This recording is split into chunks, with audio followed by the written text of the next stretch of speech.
ਇੱਕ ਬੈੱਡ ਉਸ ਤੋਂ ਇਲਾਵਾ ਕੀ ਲੈਣਾ? ਉਸ ਤੋਂ ਇਲਾਵਾ ਰਿਸ਼ਤਾ ਕਰਾ ਦਿਓ ਮੇਰਾ ਵੇਖ ਕੇ। ਅੱਛਾ ਭਾਈ ਜੀ ਮਾत्र ਡਬਲ ਬੈੱਡ ਵਿਖਾ ਦਈਏ? ਆ ਤੂੰ ਮੈਨੂੰ ਡਬਲ ਬੈੱਡ ਵਹਾ ਦਿਆ, ਨਾਲ ਹੀ ਮੇਰਾ ਘਰ ਹੈ, ਜਿਸ ਟਾਈਮ ਤੇਰੇ ਕੋਲ ਫ੍ਰੀ ਟਾਈਮ ਹੋਵੇ ਘਰੇ ਦਾ ਨਾ ਤੂੰ ਵੀ ਆ ਕੇ ਲੰਮਿਆ ਪਿਆ ਜਿੰਗ ਕਰੀ। ਅੱਛਾ ਭਾਈ ਜੀ ਸਿੰਗਲ ਬੈੱਡ ਕਰ ਦਈਏ? ਨਹੀਂ, ਇੱਕ ਮੈਂਗੋ ਕਰ ਦੇ ਤੇ ਇੱਕ ਵਨੀਲਾ ਕਰ ਦੇ। ਮੈਂ ਤੇਰੇ ਕੋਲ ਮੈਂਗੋ ਸ਼ੇਕ ਮੰਗ ਰਿਹਾ। ਭਾਈਜਾਨ ਮੇਰਾ ਮਤਲਬ ਇਹ ਸੀ ਕਿ ਫੋਮ ਵਿੱਚ ਹੀ ਲੈਣਾ ਹੈ ਨਾ? ਨਹੀਂ ਨਹੀਂ, ਲੱਕੜ ਚ ਦੇ ਦੇਣਾ, ਸਾਡੀਆਂ ਲੋਹੇ ਦੀਆਂ ਹੱਡੀਆਂ ਨੇ, ਵੱਜਦੇ ਰਵਾਂ ਤਾਂ ਕੋਈ ਮਸਲਾ ਨਹੀਂ। ਨਹੀਂ ਭਾਈਜਾਨ ਉਹ ਛੱਡੋ, ਤੁਸੀਂ ਸਾਈਜ਼ ਚੈੱਕ ਕਰੋ ਠੀਕ ਹੈ। ਨਹੀਂ ਭਾਈ, ਇੱਥੋਂ ਨਾ ਥੋੜਾ ਜਿਹਾ ਮੈਨੂੰ ਅੱਗੋਂ ਲੱਗ ਰਿਹਾ, ਇੱਕ ਸਾਈਜ਼ ਵੱਡਾ ਕਰ ਦਿਓ। ਉਹ ਮੈਂ ਤੇਰੇ ਕੋਲ ਜੁੱਤੀ ਲੈਣ ਆਇਆ, ਸਾਈਜ਼ ਪੁੱਛ ਰਿਹਾ ਤੂੰ। ਮੈਂ ਲੈਣਾ ਹੀ ਨਹੀਂ ਬੈੱਡ, ਤੂੰ ਰੱਖ ਆਪਣਾ ਬੈੱਡ।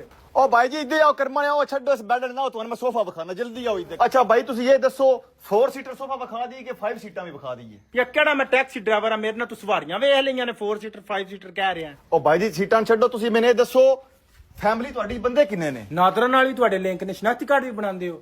ਕੀ ਗੱਲ ਵੀ ਦਾਵਤ ਕਰਨੀ ਸਾਡੀ ਸਾਰੇ ਟੱਬਰ ਦੀ ਤੁਸੀਂ? ओ भाई जी मैं ਤਾਂ ਪੁੱਛਦਾ ਪਿਆ ਸੀ ਮੈਂ ਸੀਟਾਂ ਕਿੰਨੀਆਂ ਹੋਣੀਆਂ ਚਾਹੀਦੀਆਂ? ਅੱਛਾ ਭਾਈ ਤੁਸੀਂ ਉਸ ਗੱਲ ਨੂੰ ਛੱਡੋ, ਗੁੱਸਾ ਨਾ ਕਰੋ, ਠੰਡੇ ਹੋ। ਤੂੰ ਦੱਸੋ ਤੁਹਾਨੂੰ ਚਾਹੀਦਾ ਕੀ ਹੈ? ਮੈਨੂੰ ਮਾਫੀ ਚਾਹੀਦੀ, ਮੈਂ ਨਹੀਂ ਲੈਣਾ ਸੋਫਾ ਵੀ ਨਹੀਂ ਲੈਣਾ ਮੈਂ। ਪਰ